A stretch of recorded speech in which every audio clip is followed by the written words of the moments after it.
Hey guys, it's Bro You Whack, and today's video is going to be somewhat interesting because very rarely do I ever make a video where it might come off as me trying to convince you to do something. And I never try to tell you what to do rather than just suggest something from my perspective. And my perspective is not the only perspective. In fact, it might even be the wrong perspective. But I just try to help you in any way to try to improve upon your Overwatch gameplay. But at the end of the day, I'm not your dad. You might think I am. No, I promise you I'm not your dad. I'm not fit enough to be a father or a mother or both. I'm not gonna tell you what to do and then get upset at you if you don't do what I say. No, you're a big boy or a girl, whatever you identify as, and you can think for yourself. And if you click on this video, you can listen to my suggestions and take it or leave it. And that's exactly what I want to do in this video and tell you and show you as to why Echo, in my personal opinion, is not only one of the greatest DPS heroes to be playing in the modern day of Overwatch, but possibly one of the best heroes to play in general. On the off chance that someone is somehow worse than me at Overwatch, which is like 1% of my audience because everyone's better than me at Overwatch, they come to me and say, Zach, how you doing, baby boy? Listen,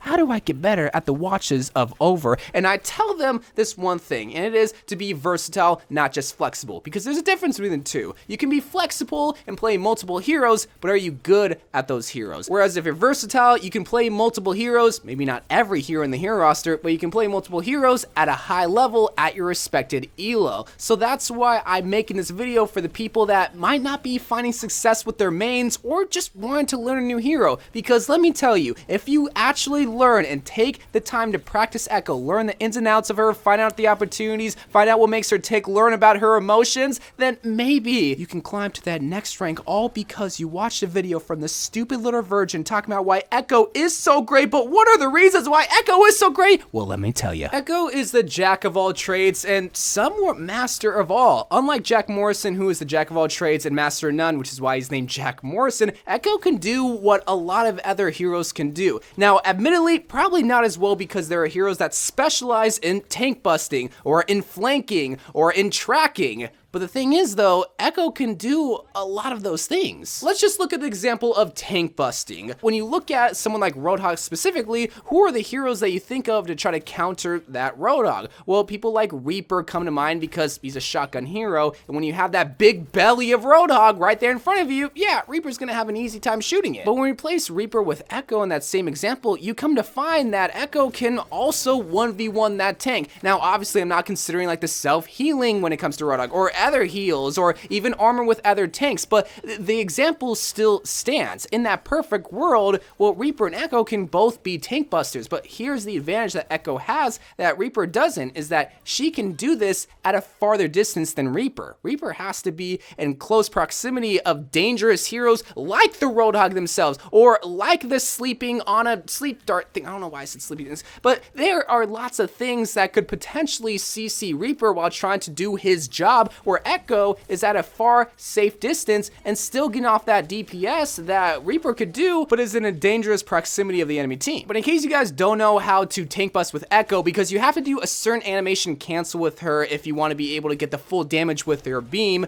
but basically what you do is that you shoot your sticky bombs and then feed in your primary form of fire, but as soon as you feed in your primary form of fire, you click your beam. I did a whole entire video explaining it way better than I just did in that like 10 seconds, but basically that's how you do. You have to do it in quick sessions, but it's really easy, but you have to do it in that exact same fashion if you want to be able to bust the tank, because otherwise you're not going to get over that hump of the half health on that tank. But what about shield busting? A typical shield busting hero that comes to mind to break a Reinhardt shield is someone like Junkrat, because he has high damage, but it's kind of dirty damage. You don't always get to control it, which is one of the biggest cons when it comes to Junkrat. And he's also fragile with not a lot of mobility opportunities other than his C4. But when you place Junkrat with Echo, Echo can do that same shield busting task, if not better, and also a whole lot safer, because in case you guys don't know, her beam does double damage when a shield is at half health. And when it comes to Reinhardt shield, Sigma shield, Orisa shields, you can see when a shield is at half health when it starts to crack. So when you see that first crack, you want to press the beam button so that you can bring down the shield even faster. The beam is just so powerful if you utilize it correctly. A lot of people are going to go Echo into a fight against a shield, against a tank, against a squishy, beaming someone down right away, when you don't want to do that. You want to try to use your primary and sticky bombs, or sticky bombs then primary, and then use your beam. Really, in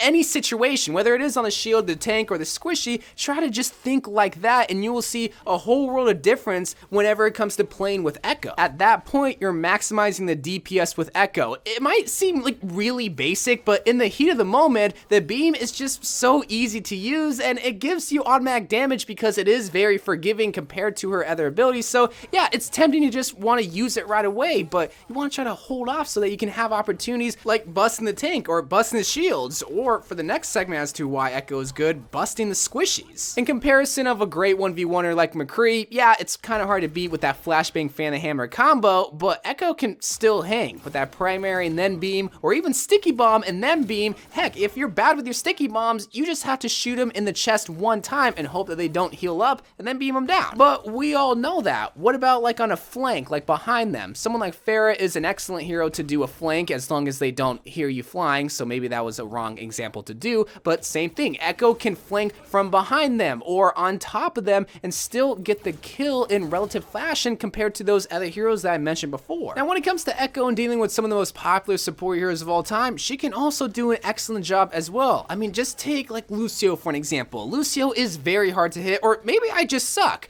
Yeah, it's probably the latter, but Lucio can be very, very hard to hit, and when it comes to Echo's beam, yeah, it can be very forgiving and tempting to just want to beam down the Lucio, but you really just gotta shoot him once, and then the beam will take care of the rest of the damage as long as he doesn't amp it up with the heals. But if he is amping up with the heals, then it will be a lot easier to shoot him because he's not flying all over the walls with this speed boost. There's lots of opportunities to instantly delete someone like Lucio, like Soldier, and even at times stopping the D.Va. I mean, if you catch the D.Va by surprise and if you throw your primary and then sticky bomb them at the right moment, by the time they're using defense matrix, you can just beam them down as well because they're already at half health, assuming they don't get healed, but you already proved me wrong there, so let's not go back to tank busting. Echo's also a great dive character to try to deal with the snipers on the high ground. If you can get an angle on a Widowmaker, it is extremely difficult to shoot them scoped in, but more than likely, they're going to grapple away with Widowmaker, and as Echo, you can chase them down in comparison to someone like Genji. Once you dash at them, you have to wait 8 seconds for that dash to reset, where Echo, more than likely they're going to grapple away, and you're already flying still with Echo, so you can chase them down and then instantly delete them based on the like squishy 1v1 example that I gave. But if that wasn't enough to convince you, then this last example as to why Echo is so great of a DPS hero will.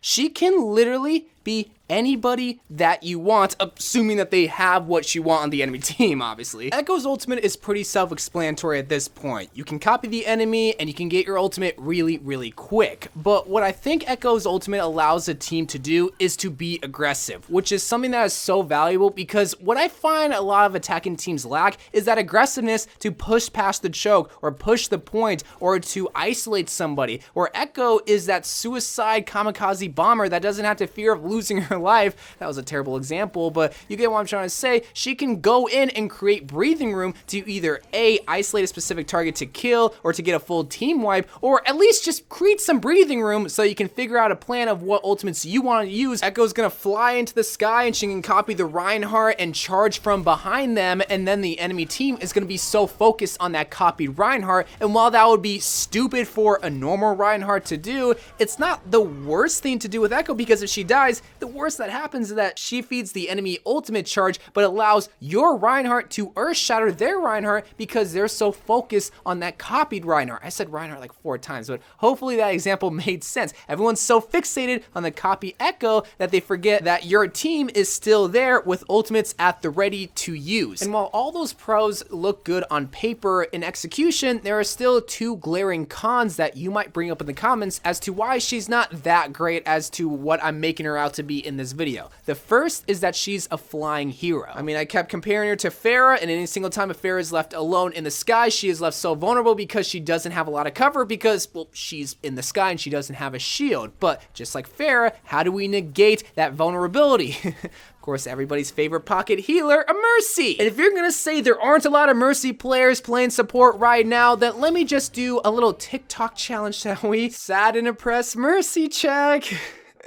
There's lots of Mercies playing support right now. Now, I'm not trying to say that you need to force a support player to play Mercy, and it might sound arrogant that there are a lot of Mercy players, but if you say, hey, could he play Mercy in a nice tone, that maybe they'll want to play Mercy and try to support you, the greatest Echo player of all time. But at least unlike Pharah, you have way more mobility, so maybe you can get health packs. But the second con with Echo is that she's hard. Oh, you suck at Echo and that's why she's not good. That ain't my problem. That's why I say if you practice Echo, practice her flight patterns, practice the combos of her abilities, you will see the potential and get the hang of Echo and realize just how good she is. She gets gold medals in the elim category, damage category, objective kill category every single time. Maybe it's just because I'm good at Overwatch, but that can't be because I'm not good. No way. It's because Echo is good. And here's the final point that I'll make as to why Echo is one of the best DPS heroes to use and possibly one of the greatest heroes to use. I kept comparing her to multiple heroes, to Reaper, to Junkrat, to Pharah, to Genji. Those are multiple heroes that I just compared one single hero to. And that's why I said at the beginning, she is the jack of all trades and almost master of all. I said almost because Reaper is a much better tank buster. Junkrat probably a better shield buster. But you get all those in one single package. So you could stop the video at like about 4 minutes in and realize, hey, Echo can probably be multiple heroes in one single hero. Yeah, I should probably learn Echo. And then you will realize the whole point of this video in a matter of 4 minutes. But I at least want to show you, hey, she's good at this, and that. Maybe not as good as these heroes, but you get it in one single package, and that's why Echo's so good. You just have to learn the flight patterns and hope that maybe someone plays a Mercy, maybe plays a Zenyatta. Every hero has a con, and that just happens to be her con is that she's a vulnerable flight path hero, but if you're good at flying, then that won't be a con at all. But let me know what you guys think. Maybe I'm wrong, and that's always my fear with tip videos, but take it what you will. I love you guys. More Overwatch videos to come, and bye.